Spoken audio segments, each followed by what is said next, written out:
చేయడానికి ఆవిడ ఎంత మందిని అడిగిందో తెలుసా? కుటుంబాన్ని ఎలా కాపాడుకోవాలి, రాజ్యాన్ని ఎలా కాపాడుకోవాలి, భవిష్యత్తును ఎలా కాపాడుకోవాలి, ముందుకు ఎలా వెళ్ళాలి చెప్తే ఎవరు కూడా సహకరించలేరనంట. మీరు చదివితే తెలుస్తుంది.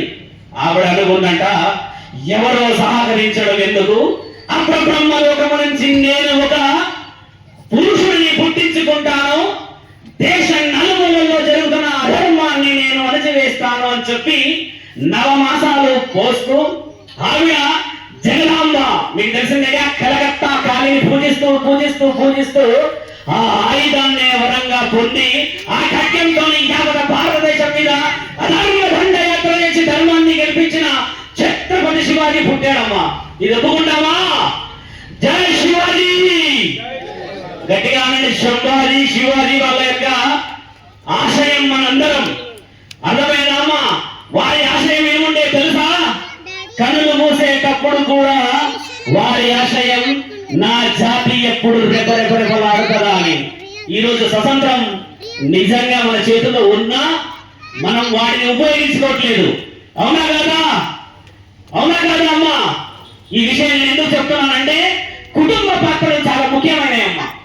కుటుంబ పాత్రలతోనే నీవు నీ చిన్న పిల్లలు ఇక్కడ ఆడుతూ ఉన్నారు కదా, వాళ్ళందరికీ నీవు ఒక బెత్తంతోని, ఒక స్కేల్తోని లేదా దేనితోనైనా కొడితే నొప్పి భరించి మా అమ్మ కొడుతుంది అని చెప్పి తప్పు చేయలేడు.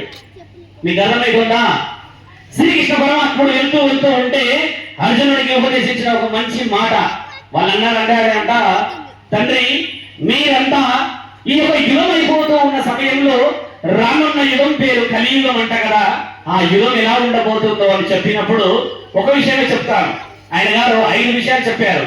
అధికారాభముతో ప్రపంచం తలకిందులవుతుంది అర్జున అని అన్నాడు.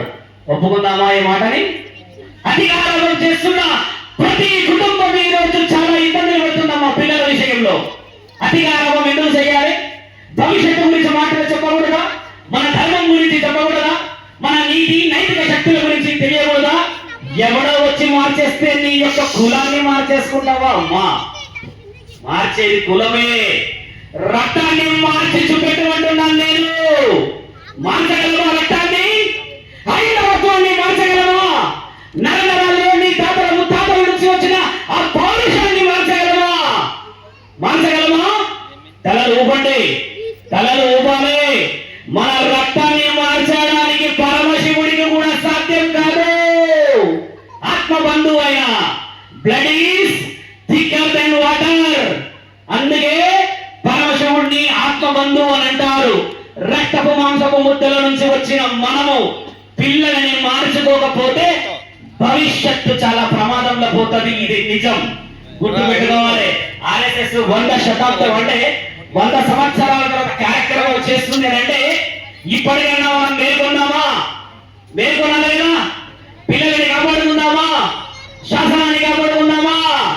జై శ్రీరామ్! జై శ్రీరామ్! జై శ్రీరామ్! జై శ్రీరామ్!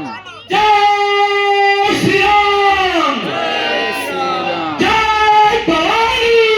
జై శివాజీ! జై శివాజీ అనాలి. జై భవానీ! జై శివాజీ! జై భవానీ! జై శివాజీ! ఇలాంటి ఉత్కంఠమైన సభలు దేశ నలుమూలలో జరగాల. సాధు సత్పురుషుల యొక్క ఆలోచన రీతిని, భవిష్యత్ ప్రణాళికలని ముందుకు తీసుకెళ్తూ నన్ను ఆహ్వానించిన మిత్రులందరికీ కృతజ్ఞతలు చెబుతూ ఇక రోజు మనందరం ఒకటవుతామని ఆశిస్తూ పిల్లలని కాపాడుకుంటారా? నేనేదైనా తప్పు మాట్లాడానా? తప్పు మాట్లాడితే నన్ను నిలదీయవచ్చును. మాట్లాడలేదని మిత్రులు అంటూ ఉన్నారు. ఆనందం. ఒక మాట మరో మాట చెప్తూ ఉంటాము. చాలా కృతజ్ఞతలు. ఇప్పుడు మీరు చేయాల్సిన విషయం ఏమిటంటే భవిష్యత్తును నిర్ణయించుకోవడానికి సిద్ధమైతే మీరందరూ చేతులు లేపి ఒక్కసారిగా హర హర మహాదేవ, హర హర మహాదేవ, శంభో శంకర. భవిష్యత్తు మారుతుంది అన్న ఆలోచనతో సాధు సత్పురుషులు ఎందుకు పిలుస్తారో తెలుసా? ఆర్ఎస్ఎస్ వారికి కూడా ఒక విషయం చెప్తూ ఉన్నాము. ఒక సాధువు ఎందుకు పిలుస్తారో మీకు తెలియాలి. ఒక సాధువుని ఎందుకు పిలుస్తారంటే అమ్మా, మనని ఋషి పరంపర. సప్త ఋషుల పేర్లు మీకు వినవచ్చు. మీకు గోత్రనామాలు ఉంటాయిగా, గోత్రనామాలతోనే మనం ఎక్కడైనా గుడికి వెళ్ళినప్పుడు ఏదైనా వశిష్ఠ గోత్రం అని, మార్కండేయ గోత్రం అని, శివయ్య గోత్రం అని అంటూ ఉంటాం కదా. ఈ గోత్రనామాలు ఋషుల వల్ల వచ్చాయమ్మా. ఋషులు దేవుళ్ళని భూమండలానికి పరిచయం చేశారు తల్లి. మీకు తెలుసా, దేవుడంతా దేవుడు పరిచయం కాలేదమ్మా ఈ ప్రపంచానికి.